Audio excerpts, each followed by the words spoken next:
Hi, I'm Sarah. We have already set our intentions and our prayers for this session, so enjoy and learn. Hello, Bill. Hello. I have a lot of questions. If we get through them, good. If we don't, good. Let us begin. The first one. In a previous session, you mentioned that a couple of ET species had intercepted the Voyager probes. Then you continued by stating that they understood what the probes were. Can you provide any other details at this time? What more is there to know? They observed the probes, they understood what they were about, just as they observe humanity and what things on Earth are all about. Is there any other details you'd like to add? Like, did they just pass them, or did they catch them up with far-range scanners, or did they psychically find them, or how'd they find them? All of the above and none of the above. Things happen. In this case,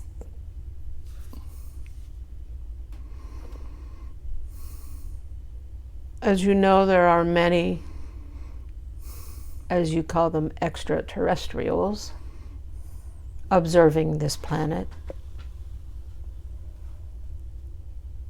but also the entire solar system. They are aware of what goes on. So there were a couple of them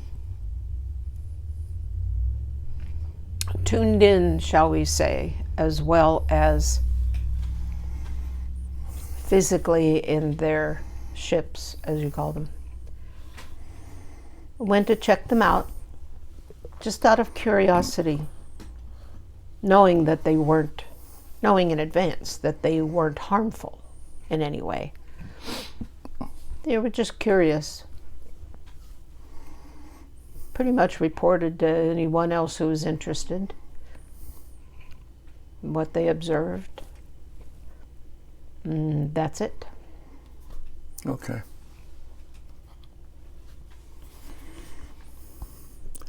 Next question. Thane and you have talked about our emotions in many ways in the past, but not directly. The answers given were parts to other questions. Why do some folks on this planet permit their emotions to control them? They don't know any better. They are reactive, not proactive. An emotion hits them, they don't try to figure out why, they just go with it, which in a way is all right, as long as they then accept it, let it go, and they're fine. But they don't know that. Most humans don't know that.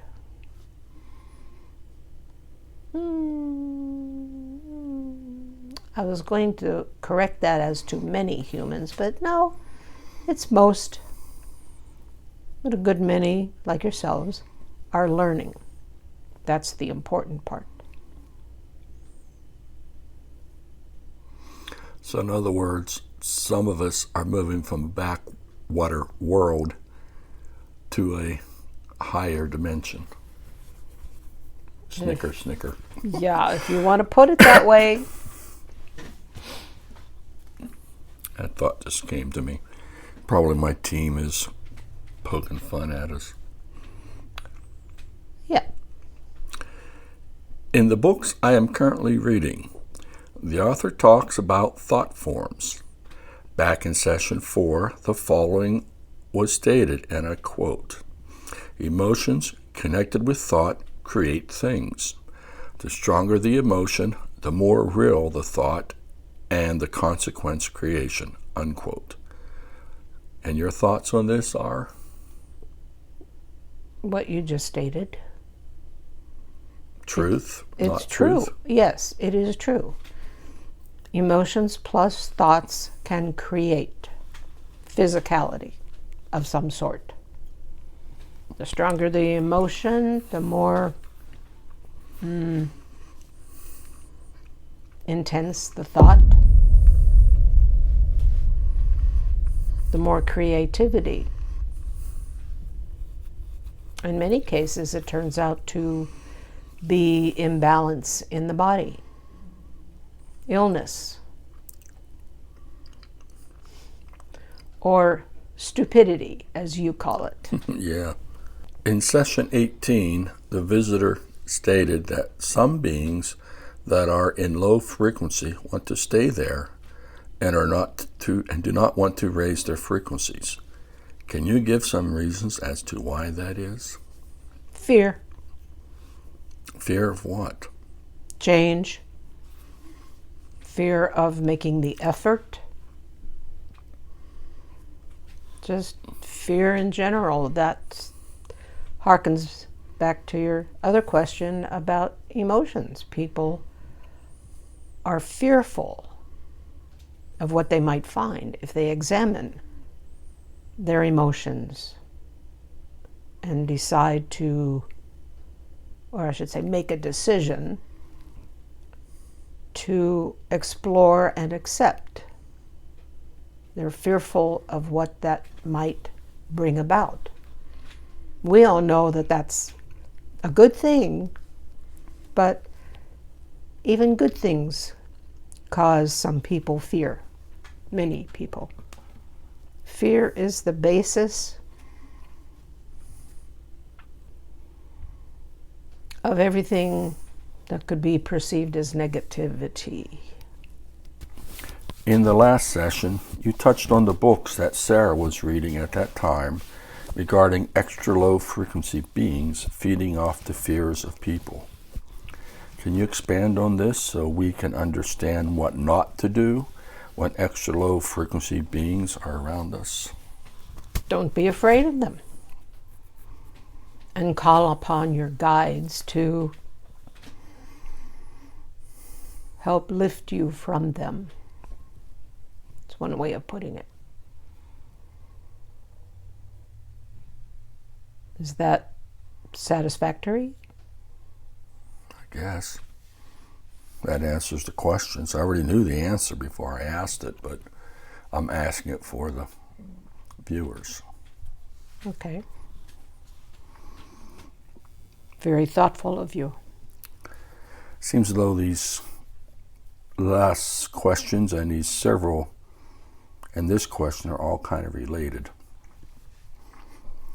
In the last session, you touched on the concept of some people letting lower energy and frequency beings into their lives, then making these uninvited entities stronger with the fear the humans generate. You ended the statement with that is another whole session. Please expand. And if you believe this should be a session unto itself, we will pick this up at our next session where we will only talk about this subject.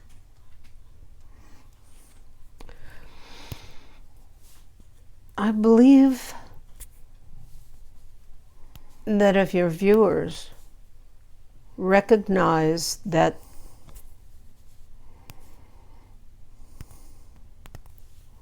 they have much fear in their lives,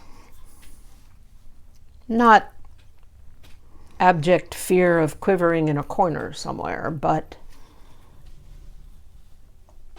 that there is fear at the base of whatever they're facing. And that fear, whether it's fear of change, fear of having to make an effort, fear of what might be a result of any change they would wish to make,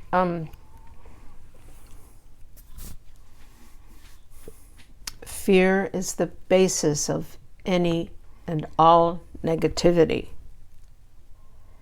And if they go into something that they are fearful might bring about dangerous, shall we call them, low energy beings, then those low energy beings will be there because they feed off of it. Just as enlightened human beings and those seeking enlightenment are energized and fed by positive energy, and then in turn that positive energy goes out and feeds others, and the more positive, growing a person or people are, the more that positive energy attracts more positive energy. Like attracts like.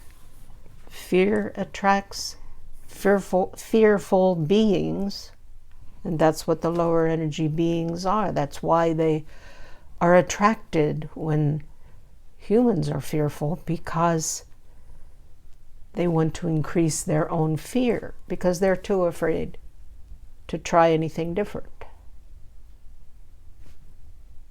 Am I making any sense to you? Yes, to me you are. Good. So, should we dedicate the whole next session to fear? I'd rather not. Okay. That just attracts more fear. It does of that.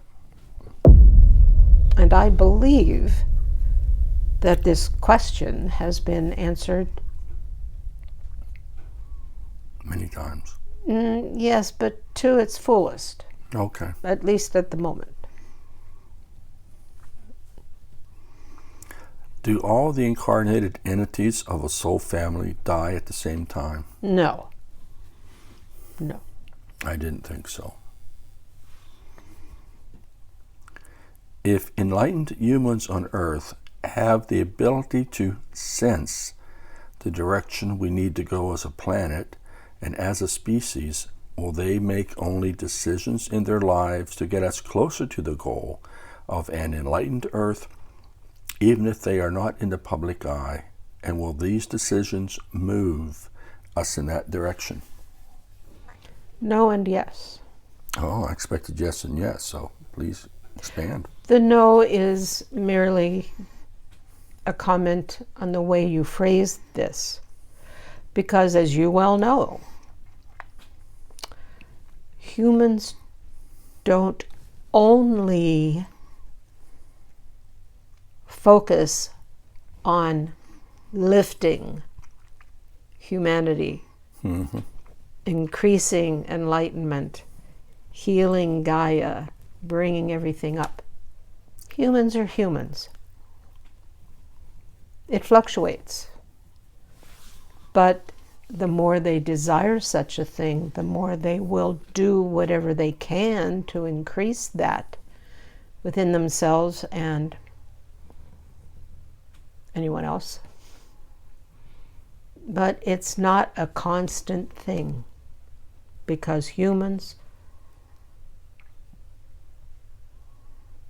are not that constant in their focus, their desires, their positivity, etc., etc. The more, again, this is sort of like the answer to the last question, but the more they desire this to happen,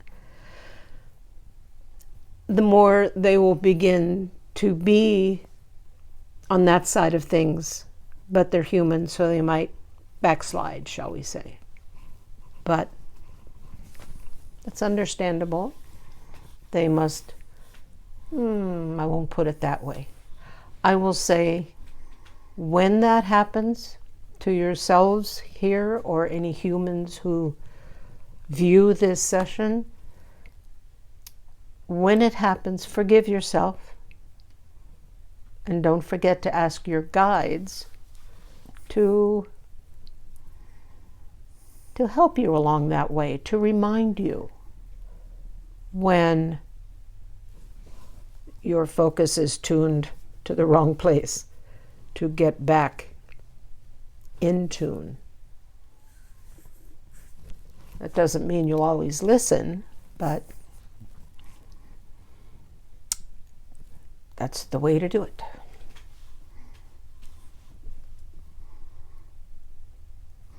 When stating our intentions prior and during meditations, does imagination play a role? In what way? How important is our imagination during meditations?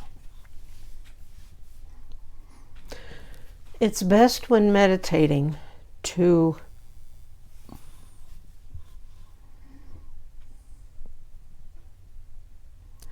not imagine anything in particular, even the thought of your meditation.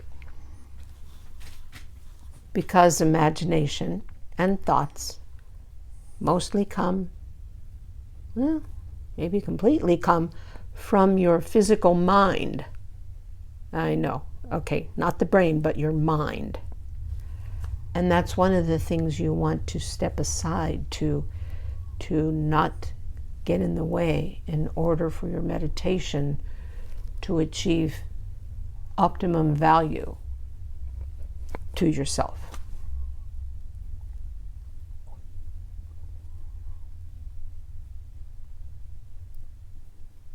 Is that sufficient?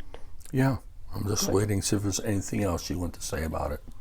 You're being polite. Thank you for that. You're welcome. Now, this one is based on the illusion of our 3D world. Mm-hmm. Does our elusive 3D world need our imaginations to strengthen our belief in the thought form that it is real?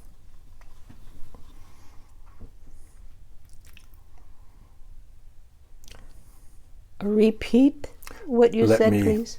Can I just rephrase it? Yes, please.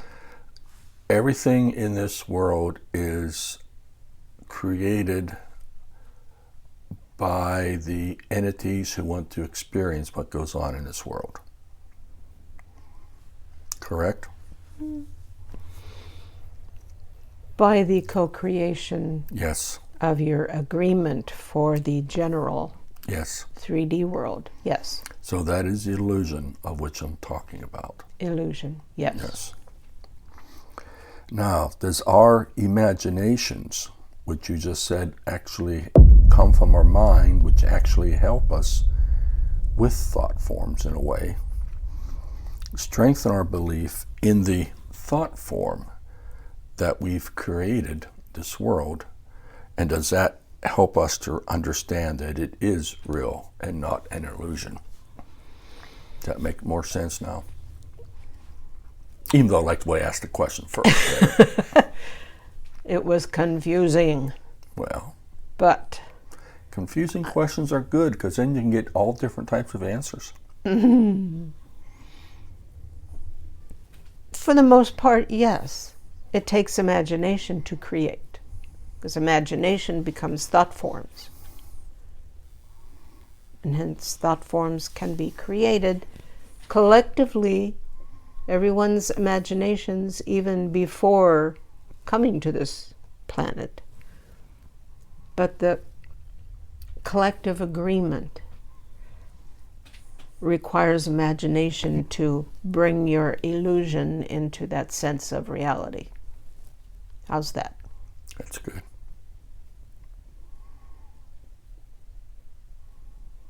In the last session, I gave the team a one-time access to my memories.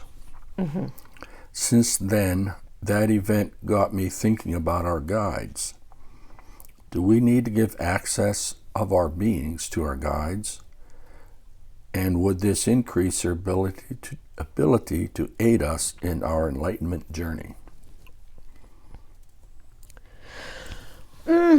First of all, it's more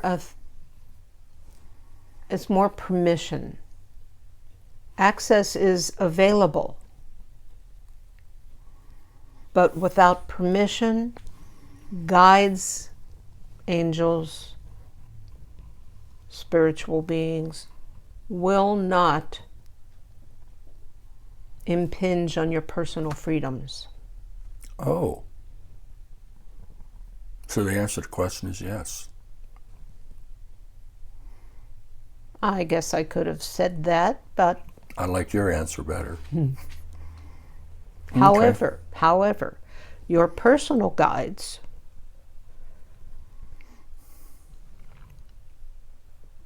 might somehow, sometimes send you,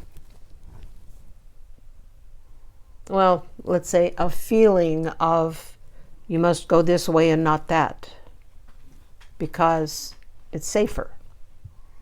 You know, they're still looking out for your illusory 3D bodies, basically because being your guides in the beginning, as you began to, that's what beginning is, when you began to realize that you have guides, there was a tacit understanding of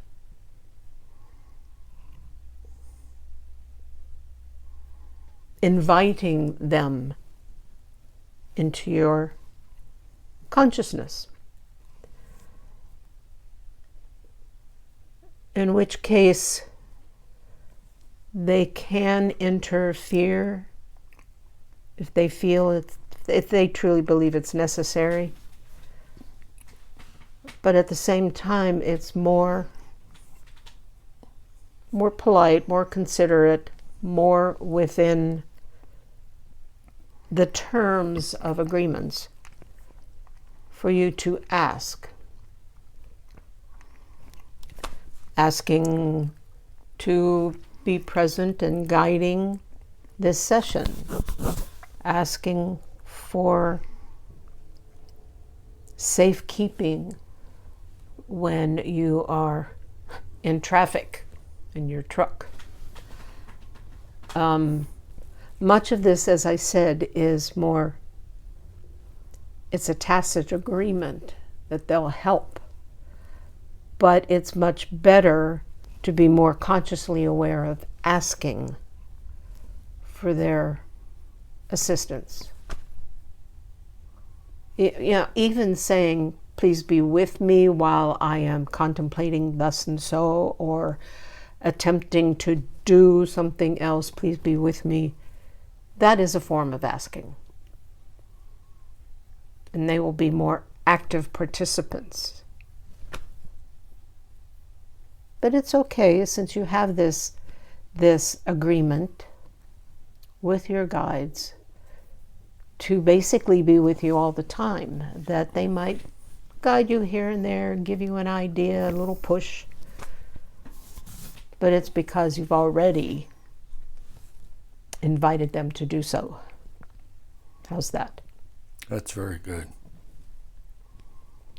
That answered a lot of questions. Good. Does that cut your list in half? No. Oh. These are questions that never made it to the list yet. Which might be in future list, who knows? All right.